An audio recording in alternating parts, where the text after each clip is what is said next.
Para esta emissão de bilhetes do Tesouro, os dados foram conhecidos há momentos, a procura ainda assim a ultrapassar, mas a verdade é que Portugal também continua a pagar bem, pode dizer-se a pagar bem por uma emissão a 4 meses, que está já muito próxima dos 5%, ainda assim consegue também colocar os 850 milhões dentro daquilo que era previsto.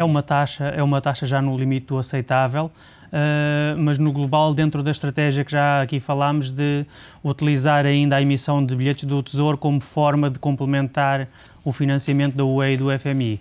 É uma estratégia que vai continuar a ser utilizada desde que as taxas o permitam, sendo que este tipo de taxas, de 4,9%, não andam muito longe do limite em que faz sentido fazer isto. Nesta altura, os periféricos acabam por estar ainda, e temos falado disso nas últimas semanas, vão surgindo novas notícias, novas suspeitas, e desta vez o FMI, diz um jornal alemão, poderá não entregar a tranche que estava prevista agora para junho à Grécia, e acaba por ser um sinal de alarme, pelo menos para os mercados, se não chegar essa ajuda, apesar de ontem, como vimos, ter sido anunciado que poderá estar em negociação uma ajuda extra. O FMI só aceita entregar essa ajuda se existirem garantias de refinanciamento nos próximos 12 meses. Essas garantias só podem partir da União Europeia, no fundo. Mas é natural que exista resistência tanto dentro da União Europeia como no FMI, porque no fundo existe a consciência de que a situação na Grécia é insustentável e que mesmo que se tornem medidas para adiar essa insustentabilidade, ela vai sempre manifestar-se. Portanto, a partir desse momento existirá sempre quem queira retirar a sua hipótese de ser ele a financiar em último lugar, não é? Nesta altura, e uma das causas que tem sido avançada para esta falta de planeamento, para esta falta de execução que era necessária ter já neste período, como sendo a causa a oposição, que não tem permitido pôr em prática algumas das medidas que a Troika impôs. Poderá ser perigoso, e eu sei que entramos aqui um pouco no âmbito da política, mas olhando, por exemplo, para a realidade portuguesa, e numa altura em que as sondagens dão os dois principais partidos tão próximos, PS e PSD, poderá pôr em perigo o futuro ou a execução futura de Portugal? Existe sempre resistência interna, venha ela da oposição ou da própria estrutura onde terão que ser efetuados os cortes. Porque qualquer corte é uma baixa do rendimento de alguém, logo qualquer corte leva à resistência de alguém. Logo um conjunto de grandes cortes leva à resistência de um conjunto de grandes pessoas. Poderá aumentar as preocupações da Troika, o facto de o governo que ganhar as eleições do próximo domingo não ser maioritário? Se não for maioritário, terá certamente que criar uma coligação que permita sê-lo. Mas mesmo sendo maioritário, esta resistência dos sistemas vai continuar a verificar-se e as medidas têm que ser muito específicas para se conseguir vencer isto, porque o próprio sistema tenta arranjar alternativas, os médicos passam a ter taxas de disponibilidade para que lhes complementam o vencimento, nas escolas passam a existir cargos de desfia que lhes complementam o vencimento e que, no fundo, vencem um pouco aquela tentativa de baixar os vencimentos. Isto no caso dos vencimentos. Quem diz vencimentos diz qualquer outra coisa. Qualquer sítio onde existe a corte, existe resistência aos próprios cortes e uma tentativa de repor o gasto de outra forma. Paulo, olhando para o BPN, desta vez parece que são novos interessados, alguns bancos de renome internacional, BBVA, BIC, Barclays, o Montepio Geral também é português, o Banco do Brasil, entre outros fundos de investimento estrangeiros. Parece estar à vista, é desta que o Estado consegue reprivatizar o banco? De cada iteração de tentar vender o BPN, as condições tornam-se mais favoráveis, são retirados mais ativos que ninguém no fundo quer. Chamados ativos tóxicos, exatamente, que afastaram. O preço é reduzido a um ponto em que se torna atrativo atraente para uma série de entidades. Naturalmente, isso será um ponto onde o BPN é vendido. Poderá ser cumprida a tão almejada meta de conseguir vender o banco até ao final de julho? Pode, eu penso que é possível, tendo em conta as condições que sejam propostas. Pode, eventualmente, ser uma venda que, no fundo, não traz grande receita, só se vê livre do ativo. Paulo, olhando para a banca portuguesa, e já aqui falamos da questão grega, a Moody's vem dizer que se a Grécia entrar em incumprimento vai ainda dificultar mais o acesso à liquidez por parte da banca portuguesa. É uma possibilidade que tem fundamento? É natural, porque parte do rating da República Portuguesa e talvez até da banca portuguesa vem do facto que espera que a República seja ajudada, que não a permitam incumprir.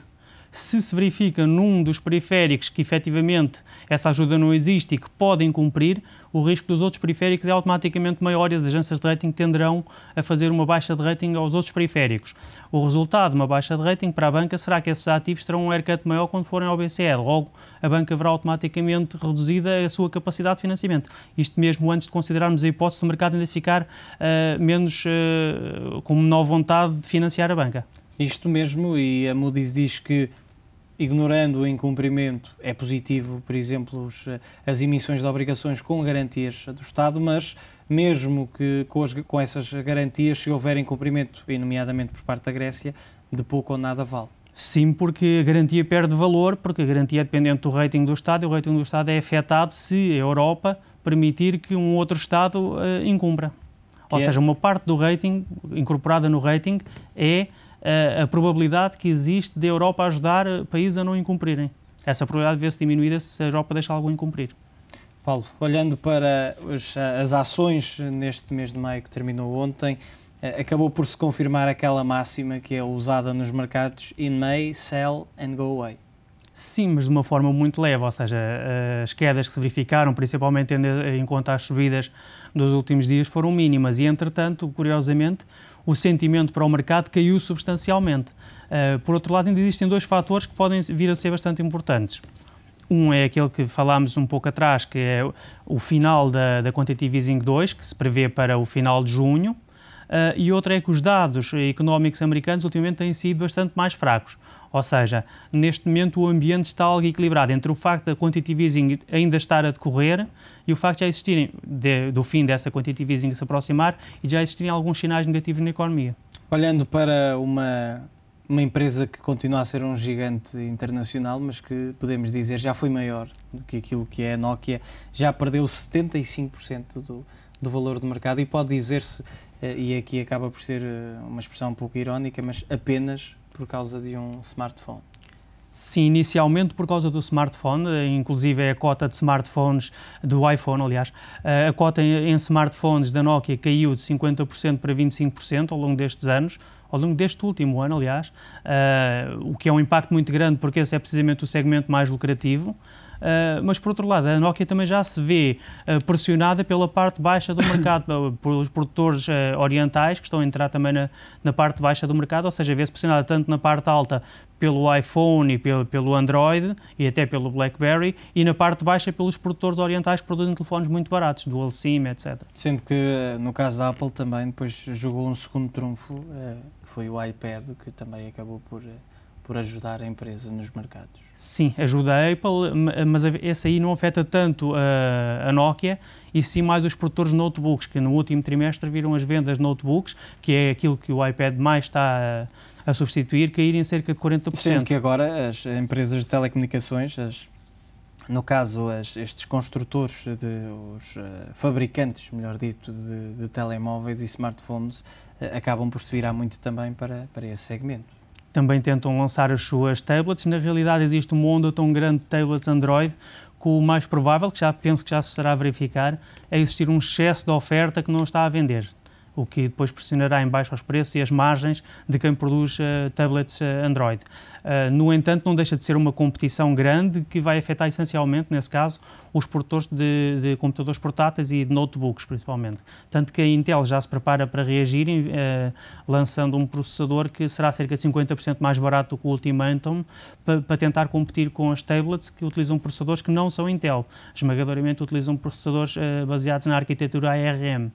Paulo, uma outra questão que acaba por não ser hard news, mas que é sempre interessante falarmos, uma vez que somos media partner da XTB. A XTB Sim. Trading Cup terminou na passada sexta-feira. Ontem foram conhecidos os resultados e já sabe de onde é e quem é o vencedor do prémio de €1 milhão. Sim, veio da Eslovénia, aliás, da Eslováquia, e o nickname é Rodin, que é uma mulher, basicamente, que ganhou a competição no geral. Curiosamente, também em Portugal ganhou uma mulher, Raquel V80, o seu nickname. A vitória em Portugal é curiosa porque é a segunda consecutiva de uma mulher, apesar de, durante a competição, o topo da classificação estar a ser dominado por homens, no final acabaram por ser mulheres a vencer ambas as classificações, a geral e a portuguesa, no caso Portugal pela segunda vez. Acaba por, ou continua a valer a pena fazer este tipo de, podemos chamar-lhe simulações, porque no fundo os montantes utilizados são simulados, o prémio final é real, mas as transações são todas fictícias. Sim, as transações são fictícias, mas é uma forma de expor as pessoas à plataforma da XTB. A plataforma da XTB é o MetaTrader 4, é uma plataforma muito utilizada a nível do mundo inteiro, principalmente por traders de Forex e de commodities, e é útil este género de iniciativas para expor as pessoas precisamente a essa plataforma. Inclusive até podem ver funcionalidades que não veriam de outra forma, como por exemplo o trading automático, é uma coisa extremamente avançada no mercado. Nós sabemos agora que o mercado, mais de metade do trading que se passa no mercado é feito por máquinas. Ora, isso já está acessível ao comum dos mortais, vai lá ao retalho, também já pode ter a sua máquina a transacionar. Também de cativar mais pessoas para Sim, exatamente. Paulo, muito obrigado pela análise, como sempre. Paulo Santos, analista da XTB, com os principais destaques da atualidade financeira.